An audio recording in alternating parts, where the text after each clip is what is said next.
আসসালামু আলাইকুম।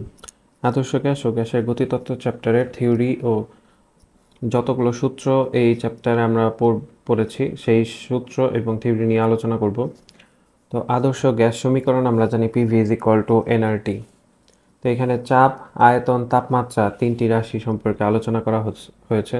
তো সবার প্রথমে আমাদের চাপের কি কি একক হতে পারে সেই এককের কনভার্সনগুলো আমাদের জেনে নিতে হবে।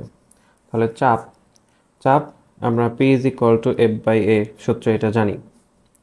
P is equal to F by A একক ক্ষেত্রফলের উপর প্রযুক্ত বলকে চাপ বলে। বলের একক আমরা জানি নিউটন, আর ক্ষেত্রফলের একক হচ্ছে মিটার স্কোয়ার। তাহলে এখান থেকে আমরা পাই হচ্ছে নিউটন পার মিটার স্কোয়ার। এটা হচ্ছে চাপের একক নিউটন পার মিটার স্কোয়ার, এটাকে আমরা প্যাসকেলও বলতে পারি। তো চাপের কি কি একক হতে পারে? চাপের একক হতে পারে নিউটন পার মিটার স্কোয়ার অথবা প্যাসকেল, দুইটাই হচ্ছে এসআই একক। কিলো প্যাসকেল হতে পারে, মিলিমিটার পারদ-চাপ হতে পারে, সেন্টিমিটার পারদ-চাপ হতে পারে, মিটার পারদ-চাপ হতে পারে। তারপরে আর কি একক হতে পারে? অ্যাটমসফিয়ার, বায়ুমণ্ডলীয় চাপ, অ্যাটমসফিয়ার হতে পারে। তো আমাদের এখানে সবথেকে বেশি প্রয়োজন হচ্ছে atmosphere, newton per metre square বা প্যাসকেল, আর মিলিমিটার পারদ-চাপ। তারপরে আরও হতে পারে যেমন dyne per centimetre square. Dyne per centimetre square এই এককটা আমাদের লাগবে, এটা হচ্ছে সিজিএস একক। ডাইন পার সেন্টিমিটার স্কোয়ার হচ্ছে সিজিএস একক। আর এফপিএস একক যদি আমরা লিখতে চাই যে ফুট পাউন্ড সেকেন্ড এফপিএস একক, তাহলে এফপিএস এককে হচ্ছে বলের একক হচ্ছে পাউন্ডাল, আর ক্ষেত্রফলের একক তো হচ্ছে তখন ফিট স্কোয়ার হবে। তাহলে পাউন্ডাল পার ফিট স্কোয়ার, পাউন্ডাল পার ফিট স্কোয়ার এটা হচ্ছে ক্ষেত্রফলের একক। ফিট ফিট ফিট স্কোয়ার হচ্ছে নিচে হবে, আর উপরে হচ্ছে পাউন্ডাল, তাহলে পাউন্ডাল পার ফিট স্কোয়ার এটা হচ্ছে এফপিএস একক। এফপিএস একক। তো চাপের এতগুলো একক এখানে আমাদের ব্যবহার করার প্রয়োজন হবে। তো এখানে এক একটা এককের সাথে আরেকটা এককের সম্পর্ক কি, যেমন এক অ্যাটমসফিয়ার বা ওয়ান বায়ুমণ্ডলীয় চাপ, এটা হচ্ছে এসটিপিতে বায়ুমণ্ডলের স্বাভাবিক চাপ। ওয়ান অ্যাটমসফিয়ার আমরা লিখতে পারি 101325 newton per metre square, 101325 newton per metre square.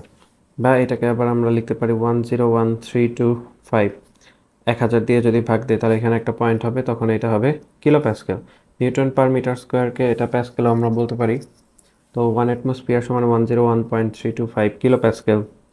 আবার ওয়ান অ্যাটমসফিয়ার এটা সমান আমরা জানি 760 মিলিমিটার পারদ-চাপ। 760 মিলিমিটার পারদ-চাপকে আমরা 76 সেন্টিমিটার পারদ-চাপ লিখতে পারি।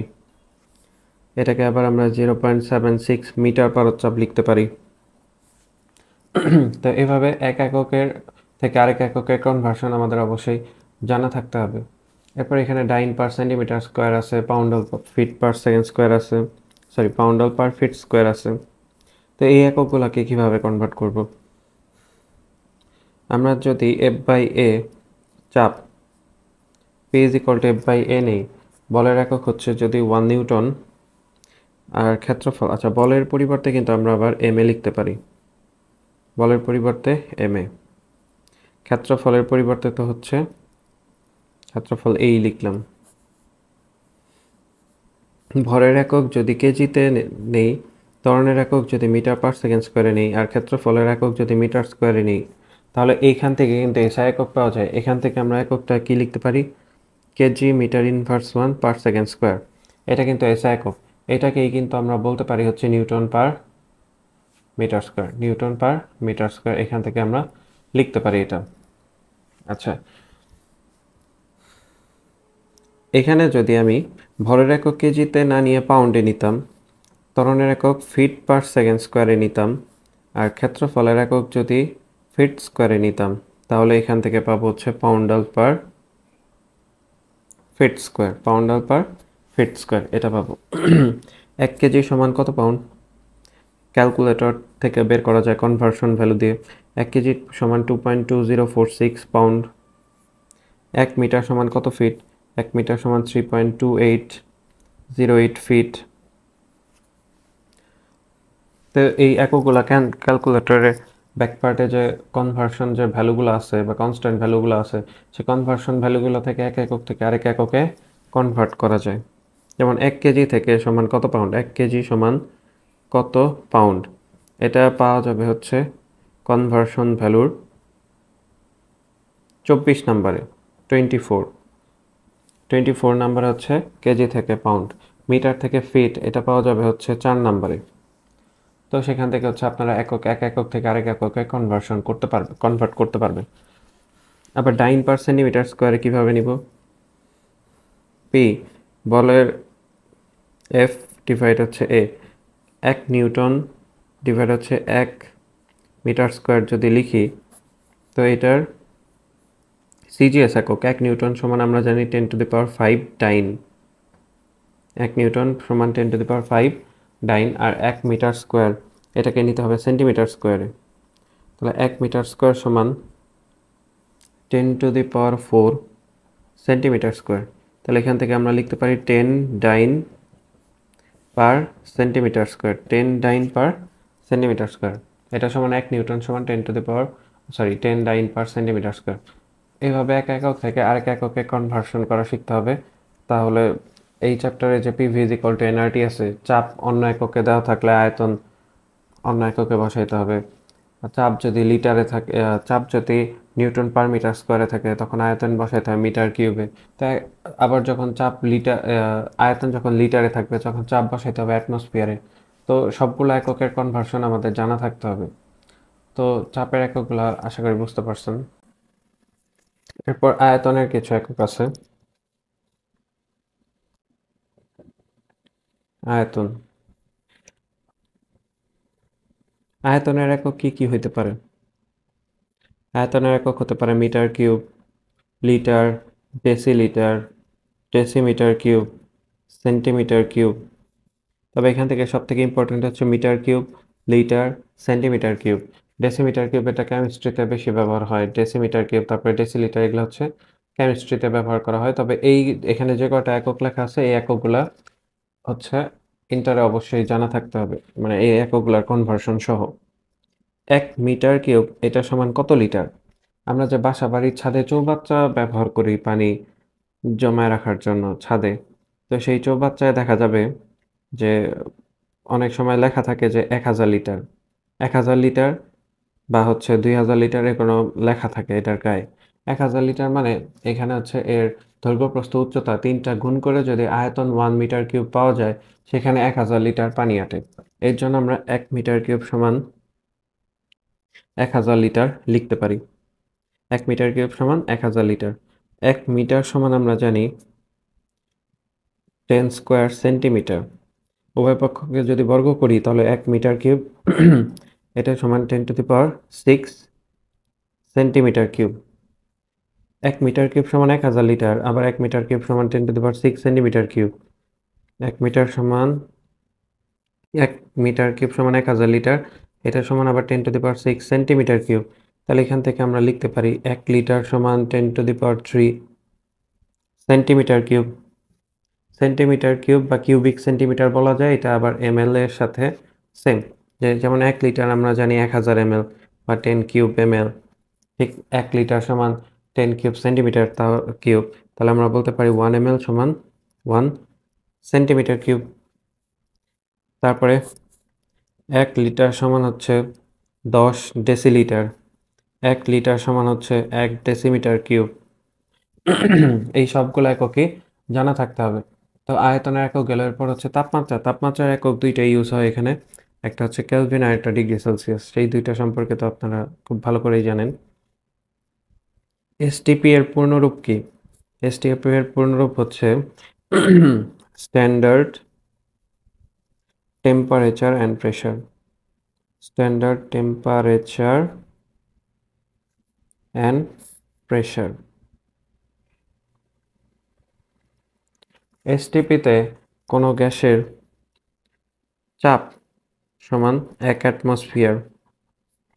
কোনো গ্যাসের আয়তন, 1 মোলের আয়তন হচ্ছে 22.4 লিটার, এটা হচ্ছে 1 মোলের আয়তন, তাহলে পার মোল প্রতি মোলের আয়তন হচ্ছে 22.4 লিটার। আর টেম্পারেচার হচ্ছে 0 ডিগ্রি সেলসিয়াস অথবা 273 কেলভিন এসটিপিতে। এসএটিপি, এসএটিপির ফুল মিনিং হচ্ছে standard ambient temperature and pressure, temperature and standard ambient temperature and pressure.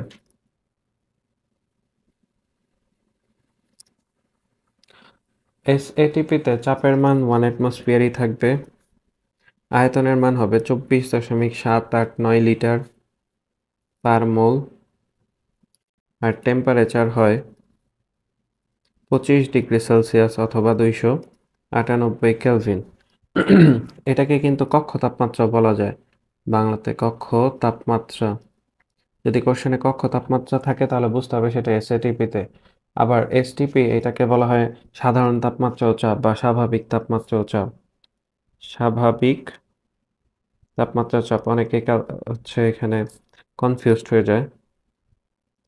স্বাভাবিক তাপমাত্রা ও চাপ, অথবা আমরা বলতে পারি প্রমাণ তাপমাত্রা ও চাপও বলতে পারি। প্রমাণ তাপমাত্রা ও চাপ, প্রমাণ তাপমাত্রা ও চাপ। তো আশা করি আয়তন আর টেম্পারেচারের এককগুলো বুঝতে পারছেন। তো এখানে এককগুলোর কনভার্সন খুবই ইম্পর্টেন্ট, এগুলো অবশ্যই মনে রাখতে হবে। তো এই চ্যাপ্টারের একদম শুরুতে আছে গ্যাসীয় সূত্রসমূহ। তো সবার প্রথমে হচ্ছে বয়েলের সূত্র। বয়েল কি বলছে যে যদি তাপমাত্রা স্থির থাকে তাহলে কোনো গ্যাসের চাপ তার আয়তনের ব্যস্তানুপাতিক। তাপমাত্রা যদি স্থির থাকে, তাপমাত্রা যদি কনস্ট্যান্ট থাকে, তাপমাত্রা স্থির থাকলে কোনো গ্যাসের আয়তন হচ্ছে চাপের ব্যস্তানুপাতিক, ভি ইজ প্রপোর্শনাল 1/p।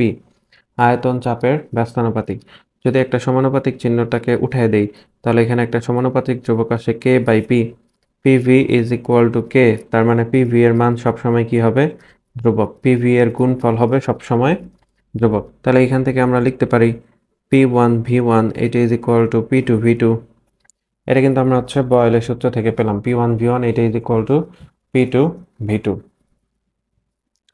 তো P1V1 is equal to P2V2। এখানে আবার P1 ইন্টু V1 এর পরিবর্তে আমরা কি লিখতে পারি? আমরা জানি rho is equal to M by V. Rho is equal to M by V, এই সূত্রটা আমরা জানি। তা V is equal to M by rho. তাহলে V1 এর পরিবর্তে লেখা যায় M by rho one. P2 into V2 এর পরিবর্তে লেখা যায় এম বাই রো টু। তো এখানে এম এর মান কেন আমি M1 M2 নিলাম না? কারণ এই একটা গ্যাসীয় পাত্র, এই গ্যাসীয় পাত্রে যদি কিছু পরিমাণ গ্যাসীয় অণু থাকে, এখন আমি চাপ বাড়াইতে পারি, কমাইতে পারি, আয়তন বাড়বে কমবে, কিন্তু বাইরে থেকে তো আমি কোনো গ্যাস এক্সট্রা অ্যাড করি নাই। যখন আয়তন বেশি থাকে তখন ঘনত্ব কম থাকে, যখন আয়তন কম থাকে তখন ঘনত্ব বেশি থাকে। তাহলে ঘনত্বের কম বেশি আছে, কিন্তু এখানে যে গ্যাসীয় অণুগুলো আছে তাদের ভরের কিন্তু কোনো পরিবর্তন হয় নাই। তাহলে এখান থেকে আমরা লিখতে পারি পি ডিভাইড রো ওয়ান এটা is equal to P two divide হচ্ছে রো টু। তো এইটাও হচ্ছে একটা অনুসিদ্ধান্তের মতো সূত্র। এই সূত্র থেকে এই সূত্র নিয়ে আসা যায়, বা এটা একটা কনভার্সন বলতে পারি আমরা। তবে মেইন সূত্র, বয়েলের সূত্র হচ্ছে তাপমাত্রা স্থির থাকলে আয়তন চাপের ব্যস্তানুপাতিক। তো এখান থেকে আমরা পাচ্ছি P1V1 এটা ইজ ইকুয়াল টু P2V2, আর P1 বাই রো ওয়ান এটা is equal to P2 by rho two. এখান থেকে আমরা একটা সম্পর্কে আসতে পারি, সেটা হচ্ছে P ইজ প্রপোর্শনাল রো। কিভাবে? P1 বাই P2 এটা is equal to rho one divide rho two. তাহলে P ইজ প্রপোর্শনাল, এখান থেকে লেখা যায় রো। যে চাপের সমানুপাতিক হচ্ছে ঘনত্ব, চাপ যত বাড়াবো ঘনত্বের মানও তত বাড়বে। তো এখান থেকে এই সম্পর্কটা আমরা পেয়ে গেলাম। তো বয়েলের সূত্র সম্পর্কিত গ্রাফগুলো আমাদের জেনে নিতে হবে, যে যত ডান দিকে যাচ্ছে তত ধরলাম আয়তন বাড়তেছে, যত উপরের দিকে যাচ্ছে তত চাপ বাড়তেছে। তো আয়তন বাড়লে চাপ তো কমে যাবে। তো গ্রাফটা এরকম হওয়ার কথা ছিল, কিন্তু এরকম হবে না কেন? এর কারণ পি বিন্দুতে কখনো ছেদ করবে না, ভি বিন্দুতেও কখনো ছেদ করবে না। ভি বিন্দুতে যদি ছেদ করে তাহলে চাপের মান শূন্য হয়, আর যদি পি বিন্দুতে কখনো ছেদ করে তখন আয়তনের মান শূন্য হয়। আয়তন কখনো শূন্য হতে পারে না। আয়তন শূন্য হওয়ার শর্ত হচ্ছে পরম শূন্য তাপমাত্রায় যেতে হবে, কিন্তু এখানে পরম শূন্য তাপমাত্রা কখনো কোনো বস্তুকে নিয়ে যাওয়া সম্ভব না। আয়তন শূন্য হবে না বিধায় গ্রাফটা এরকম হয়। এটা হচ্ছে ব্যস্তানুপাতিকের সম্পর্কের গ্রাফ। তা এখন আমরা যত ডান দিকে যাচ্ছে তত আয়তন বাড়তেছে ধরলাম, কিন্তু উপরে হচ্ছে 1/p বাড়তেছে। তো 1/p বাড়া মানে কি, p এর মান কমে যাওয়া, ডান দিকে যাওয়া মানে v এর মান বেড়ে যাওয়া। তাহলে এই গ্রাফটা কেমন হবে? এটা হচ্ছে মূলবিন্দুগামী সরলরেখা। যেহেতু এখানে আয়তনের মান 0 নয়, তো এর জন্য আমরা এখানে হচ্ছে এই বিন্দুতে ছেদ করলাম না। আশা করি এই গ্রাফটা সবাই বুঝতে পারছেন।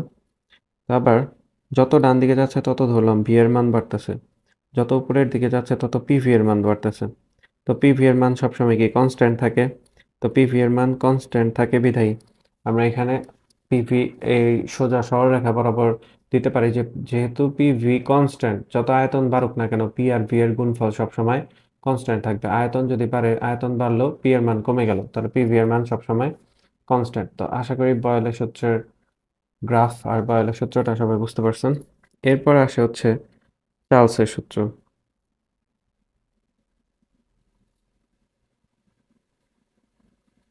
চার্লস কি বলছে, যদি চাপ স্থির থাকে, চাপ স্থির থাকলে কোনো গ্যাসের আয়তন তাপমাত্রার সমানুপাতিক, চাপ স্থির থাকলে কোনো গ্যাসের আয়তন তাপমাত্রার সমানুপাতিক। তো এখান থেকে আমরা লিখতে পারি v ইজ ইকুয়াল টু, সমানুপাতিক চিহ্ন উঠে দিলে একটা সমানুপাতিক ধ্রুবক আসে k, তাহলে v is equal to k into t। তাহলে v by t is equal to k, মানে আয়তন আর তাপমাত্রার অনুপাত সবসময় হচ্ছে একটা ধ্রুব সংখ্যা।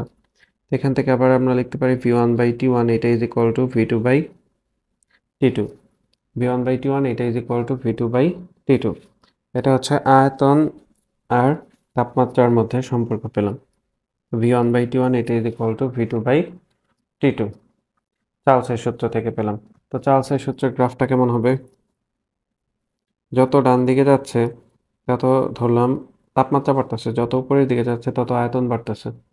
এইটা হবে হচ্ছে মূলবিন্দুগামী সরলরেখা, যেহেতু তাপমাত্রার সাথে আয়তনের সম্পর্ক সমানুপাতিক, গ্রাফটাকে আমরা একটু এইভাবে লিখব, এভাবে আঁকাবো। এর কারণ হচ্ছে এই পয়েন্টে আয়তনের মান আমরা 0 ধরতে পারি, কারণ এই পয়েন্টে তখন টেম্পারেচার আমরা -273 ডিগ্রি সেলসিয়াস ধরতে পারি। 273 ডিগ্রি সেলসিয়াস, -273 ডিগ্রি সেলসিয়াস পরম শূন্য তাপমাত্রা, এই তাপমাত্রা আয়তন 0। এরপর যত তাপমাত্রা বাড়তেছে আয়তন তত বাড়তেছে। তো আশা করি চার্লসের সূত্র বুঝতে পারছেন। তবে চার্লসের সূত্র আরো কিছু, এখান থেকে আরো কিছু থিওরি পড়বো আমরা। চার্লসের সূত্র হতে আমরা এটা জানি যে চার্লস বলছে কোনো বস্তুর আয়তন প্রতি ডিগ্রি সেলসিয়াস তাপমাত্রায় বৃদ্ধি পায়, প্রতি ডিগ্রি সেলসিয়াস তাপমাত্রায়, ডিগ্রি সেলসিয়াস তাপমাত্রায় আয়তন বাড়ে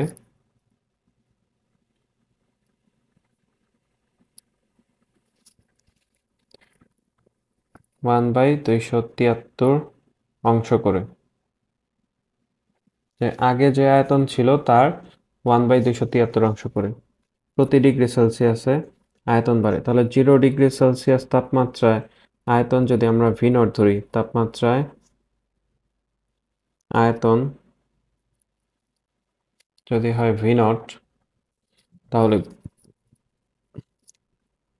1 ডিগ্রি সেলসিয়াস তাপমাত্রায় আয়তন কত হবে?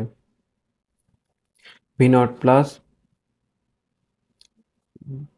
1/273, ভি নট ইন্টু 1/273, অর্থাৎ আদি আয়তন যেটা ছিল 0-তে সেটার সাথে যোগ হবে ভি নট ডিভাইড 273, কারণ আয়তন তো 1/273 অংশ করে বৃদ্ধি পায়। তাহলে 273 ডিগ্রি সেলসিয়াস যদি আমরা তাপমাত্রা বিবেচনা করি, তাপমাত্রা আয়তন তখন কত হবে? V naught plus V naught into, sorry, V নটটা এখানে হবে V naught plus V naught into 273 divide হচ্ছে 273, তখন 273 কাটা গেলে এখানে কি আসবে? 2 ইন্টু ভি নট আসবে। অর্থাৎ তাপমাত্রা 0 ডিগ্রি সেলসিয়াস থেকে যখন আমি 273 ডিগ্রি সেলসিয়াসে নিচ্ছি, তখন বস্তুর আয়তন কত হচ্ছে? বস্তুর আয়তন হচ্ছে পূর্বের আয়তনের দ্বিগুণ। তাহলে -273 ডিগ্রি সেলসিয়াস তাপমাত্রায় কত হবে? তাপমাত্রার আয়তন V naught plus V naught into -273 divide 273, এটা কাটা, তাহলে ভি নট এখানে কিন্তু প্লাস আছে, ভি নট এই মাইনাস আর প্লাস মিলা হয়ে যাবে মাইনাস ভি নট, তখন হচ্ছে বস্তুর আয়তন শূন্য। এটাই হচ্ছে পরম শূন্য তাপমাত্রা। যে তাপমাত্রায় কোনো বস্তুর আয়তন শূন্য হয় সেটাকে আমরা পরম শূন্য তাপমাত্রা বলি। তাহলে চার্লসের সূত্র থেকে আমরা এটা পাই, তাপমাত্রিক স্কেলের সম্পর্ক। তো চার্লসের সূত্র থেকে আমরা পেয়েছিলাম v1/t1 এটা ইজ ইকুয়াল টু v2/t2। এখন আয়তন v1 এর পরিবর্তে আমরা কি লিখতে পারি, m/ρ1 t1। v2 এর পরিবর্তে লিখতে পারি m/ρ2 into t2। M M উভয় পক্ষ থেকে কাটা, এর আগেও বুঝাইছি যে এখানে ভরের কোনো পরিবর্তন হবে না, তাহলে এম দুই সাইডে একই, এম কাটাকাটি গেলে ρ1 t1 এটা ইজ ইকুয়াল টু আমরা পাই ρ2 ইন্টু t2। আশা করি এটা সবাই বুঝতে পারছেন চার্লসের সূত্র থেকে। এটাও একটা সূত্রের অনুসিদ্ধান্ত আমরা বলতে পারি। এটা চার্লসের সূত্র থেকে আমরা পেয়েছি। এরপর কার সূত্র আসে, গেলুসাক। গেলুসাক কি বলে, গেলুসাকের সূত্র হচ্ছে যদি আয়তন স্থির থাকে, আয়তন স্থির থাকলে কোনো গ্যাসের চাপ তাপমাত্রার সমানুপাতিক, কোনো গ্যাসের চাপ তাপমাত্রার সমানুপাতিক। তো সমানুপাতিক চিহ্ন উঠে দিলে সমানুপাতিক ধ্রুবক আসে কে, তাহলে p/t ইজ ইকুয়াল টু কে। এখান থেকে আমরা লিখতে পারি p1/t1 এটা ইজ ইকুয়াল টু p2/t2। তখন আয়তনের কোনো পরিবর্তন হবে না, চাপ বাড়লে তাপমাত্রা বাড়বে, চাপ কমলে তাপমাত্রা কমবে। যেমন এই একটা গ্যাসীয় পাত্র, এখানে যদি আমি চাপ প্রয়োগ করি,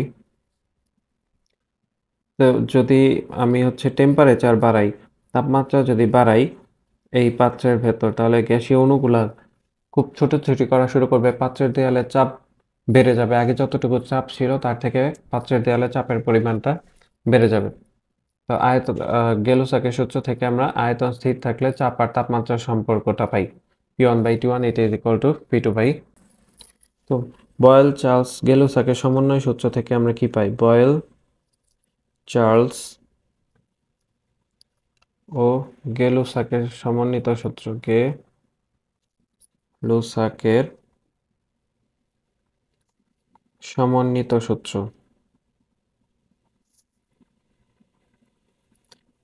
বয়েলের সূত্র থেকে পাই v is proportional 1/p, চার্লসের সূত্র থেকে v is proportional t, গেলুসাকের সূত্র থেকে p is proportional t।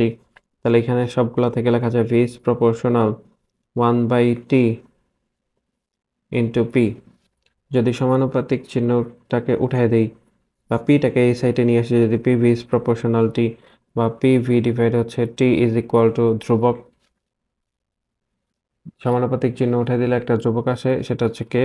তো এখান থেকে আমরা লিখতে পারি p1 v1/t1 এটা is equal to p2 v2/t2। এখানে আবার p1 v1 এর পরিবর্তে আমরা কি লিখতে পারি, m/ρ1 ইন্টু t1। p2 এর p2 v2 এর পরিবর্তে লিখতে পারি m/ρ2 ইন্টু t2। কাটা, তাহলে এখান থেকে লেখা যাচ্ছে p1/ρ1 t1 এটা is equal two p2/ρ2 t2। তো আশা করি এই সম্পর্কটা সবাই বুঝতে পারছেন কিভাবে আসছে। এরপর আসে হচ্ছে অ্যাভোগাড্রো সূত্র। অ্যাভোগাড্রো কি বলে, যে এইটা যদি একটা গ্যাসীয় পাত্র হয় আর এইটা হচ্ছে আরেকটা গ্যাসীয় পাত্র, তো এই দুইটা গ্যাসীয় পাত্রের মধ্যে আয়তন বড় কোনটার, এইটার, যেটার আয়তন যত বড় হবে সেটাতে তত বেশি মোল সংখ্যার গ্যাস প্রবেশ করতে পারবে। তাহলে এখানে আমরা বলতে পারি v is proportional হচ্ছে n, মোল সংখ্যা, আয়তন যত বেশি মোল সংখ্যা তত বেশি হবে, অর্থাৎ তত বেশি গ্যাস সেটার মধ্যে প্রবেশ করানো যাবে। v is proportional n এখান থেকে পেলাম। তাহলে বয়েল চার্লস অ্যাভোগাড্রো সমন্বিত সূত্র থেকে কি পাই, বয়েল চার্লস ও অ্যাভোগাড্রো সমন্বিত সূত্র।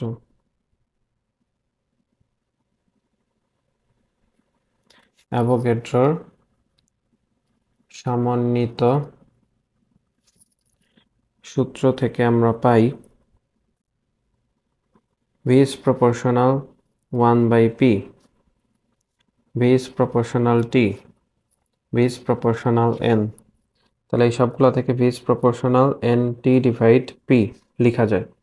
যদি সমানুপাতিক চিহ্ন উঠাই দেয় একটা সমানুপাতিক ধ্রুবক আসে nRT, nRT ডিভাইড হচ্ছে P। এই রটাকে বলা হয় মোলার গ্যাস ধ্রুবক, মোলার গ্যাস ধ্রুবক, মোলার গ্যাস ধ্রুবক। তাহলে PV ইজ ইকুয়াল টু, এখান থেকে আমরা লিখতে পারি nRT। এটা হচ্ছে আদর্শ গ্যাস সমীকরণ। PV is equal two nRT। PV n এর পরিবর্তে আবার আমরা W বাই M লিখতে পারি ইন্টু RT। আবার ভিটাকে যদি এই সেটে পাঠাই দিই W by V into M, উপর হচ্ছে RT। W by M, W by V এটার পরিবর্তে কি লেখা যায়? রো ইজ ইকুয়াল টু আমরা জানি M বাই V।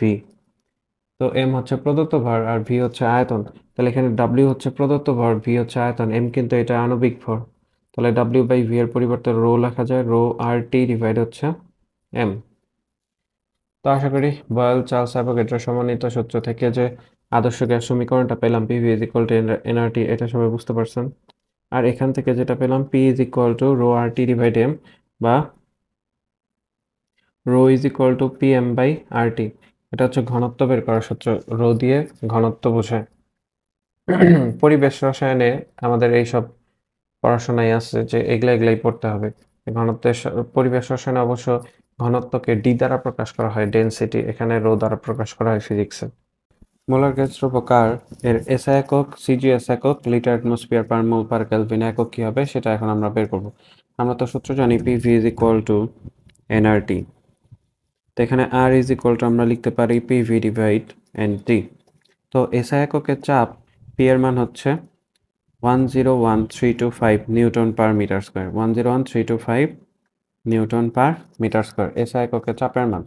আয়তন হচ্ছে 1 মোল গ্যাসের আয়তন হচ্ছে 22.4 লিটার। যে কোনো গ্যাসের মানে এখানে মোল সংখ্যা সবসময় 1 মোল ধরে করতে হবে। আর এসআই এককে টেম্পারেচার বা এসটিপিতে 273 কেলভিন বা 0 ডিগ্রি সেলসিয়াস। এই মানগুলো যদি আমরা এখানে বসাই, এর মান 101,325, ভি এর মান কিন্তু এখানে 22.4, এটা লিটার, এটা কিন্তু এসআই এককে না। তো এসআই এককে নিতে হবে। তো এসআই এককে এর আয়তন হচ্ছে 22.4 ইন্টু 10⁻³ মিটার কিউব। তো আগে আমরা দেখছি যে 1 মিটার কিউব সমান 1000 লিটার, তাহলে এটাকে 1000 দিয়ে ভাগ করলে মিটার কিউবে চলে আসবে 22.4 into 10⁻³ 22.4 into 10⁻³ metre cube. N এর মান হচ্ছে 1 মোল আর টেম্পারেচার হচ্ছে 273 কেলভিন।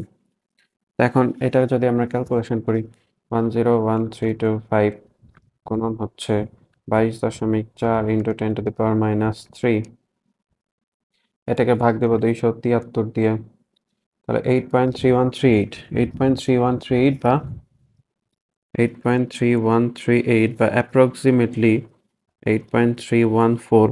আর একক কী হবে? এখানে চাপের একক হচ্ছে নিউটন পার মিটার স্কোয়ার, আয়তনের একক হচ্ছে মিটার কিউব। তো আমরা এখানে নিউটন পার মিটার স্কোয়ার দেখছি, আয়তনের একক মিটার কিউব, নিচে মোল সংখ্যার একক মোল, টেম্পারেচার একক হচ্ছে কেলভিন। তাহলে নিউটন, আয়তনের একক metre cube, newton per metre square, তাহলে newton metre per mole per kelvin. এখান থেকে আসলো এটা। নিউটন মিটারের পরিবর্তে কি লেখা যায়? জুল। তাহলে এখানে এককটা পেলাম joule per mole per kelvin. এটাই হচ্ছে মোলার গ্যাস ধ্রুবকের একক, এসআই একক 8.314 joule per mole per kelvin, SI এককে মোলার গ্যাস ধ্রুবক। এরপর আমরা বের করব সিজিএস এককে কি হবে। সিজিএস একক, এটা ইম্পর্টেন্ট পরীক্ষা অনেক সময় খ নাম্বারে আসে। তো same R is equal to PV divide হচ্ছে এনটি। পি এর মান আমরা জানি হচ্ছে 101,325, 101,325 নিউটন পার মিটার স্কোয়ার। কতদিন মানে আমরা এর আগে দেখছি যে চাপ 1 নিউটন পার মিটার স্কোয়ার সমান কত ডাইন, সমান হচ্ছে 1 ডাইন পার সেন্টিমিটার স্কোয়ার, সরি 10 ডাইন পার সেন্টিমিটার স্কোয়ার। এটা অলরেডি আমরা দেখেছি। তো এখানে যেহেতু 101,325 নিউটন পার মিটার স্কোয়ার, এটাকে যদি 10 দিয়ে গুণ করি তাহলে ডাইন পার সেন্টিমিটার স্কোয়ার আসবে। তাহলে 101,3250 ডাইন পার সেন্টিমিটার স্কোয়ার। আয়তনের একক ছিল 22.4 লিটার। এটাকে 1000 দিয়ে গুণ করলে 22.4 ইন্টু 10 কিউব সেন্টিমিটার কিউবে চলে আসবে। সিজিএস এককে যেহেতু, তাহলে সেন্টিমিটার কিউবে। এর মান 1 মল, টেম্পারেচার 273 কেলভিন, এগুলোর মতোই থাকবে। এখন যদি আমরা মান বসাই 1013,250 ইন্টু আয়তন হচ্ছে 22.4 ইন্টু 10⁻³ এন এর মান 1 মল, টি এর মান 273 কেলভিন। এটাকে যদি এখন আমরা ক্যালকুলেশন করি 1013,250 গুণন হচ্ছে 22.4 ইন্টু 10⁻³ ভাগ 273, সরি 273 হবে। তো 22.4 ইন্টু 10⁻³ গুণন 1013,250 ভাগ 273। ইএনজিতে চাপ দিলে 83.138 ইন্টু 10⁻6, বা এখানে আমরা লিখতে পারি 8.314 ইন্টু 10⁻7। আর এটার একক তখন কি হয়ে যাবে? জুলের পরিবর্তে হবে erg. Erg per mole per kelvin. Litre atmosphere per mole per kelvin এককে কি হবে? R is equal to PV by NT, same. এখানে চাপের মান এসটিপিতে 1 অ্যাটমসফিয়ার বসাতে হবে। আয়তন 22.4 লিটার, এন তো 1 মলি, আর টেম্পারেচার হচ্ছে 273 কেলভিন। এটাকে যদি ক্যালকুলেশন করি, পি এর মান হচ্ছে 1 অ্যাটমসফিয়ার, আয়তন হচ্ছে 22.4 লিটার, এন হচ্ছে 1 মোল, আর টেম্পারেচার 273। ক্যালকুলেশন করলে 22.4 ভাগ 273, 0.08205, তো 0.0821 litre atmosphere per mole per kelvin. Litre atmosphere per mole per kelvin, এটা হচ্ছে আর এর litre atmosphere per mole per kelvin একক। আশা করি আর বের করার যে এসআই একক, সিজিএস একক, litre atmosphere per mole per kelvin একক, এগুলো আপনারা বুঝতে পারছেন।